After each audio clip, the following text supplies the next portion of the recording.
Assalomu alaykum akalar, uy qilayotgan, yangi uy solayotganlar, uylar remont qilayotgan akalar, sizlarga dolzarb bir masalani ko'pchilik biladi-yu, bilmaganlarga eslatib qoladi.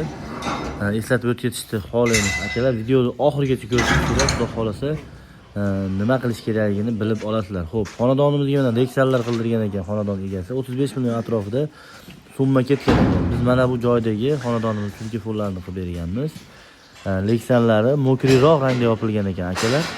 Xo'p, mana bu so'rtaylari, usta xizmatlari hammasi ichida 35 million atrofida summa ketgan ekan akalar. Biz esa $1000 dan oshiqroqqa mana shu xonadonimizni telefonlarini xudo xolasa choksiz ta'minotlar bilan birgalikda qildik.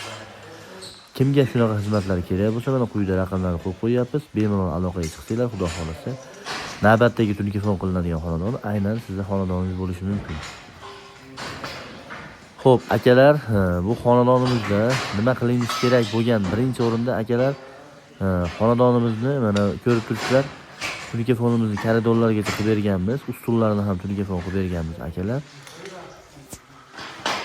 Akalar, kommentariyaga yozib ketinglar, birinchi o'rinda burchatka qilgan yaxshimi yoki patolog, so'rtak, shunga o'xshagan narsalarni qilib olib turib, keyin oxirida burchatkani bosgan yaxshimi akalar. Shuni sizlardan kutib qolamiz kommentariyada. Bu xonadonimizni ko'rib turibsizlar, burchatka birinchi qilingan ekan.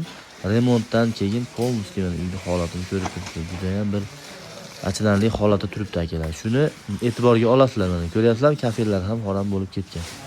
Uy qilayotgan aka-ukalarimiz mana ko'rib turibsizlar, shu narsalarni albatta ahamiyatga olib qo'yishingizni so'rab qolamiz. Birinchi o'rinda patologlarni qilib olib,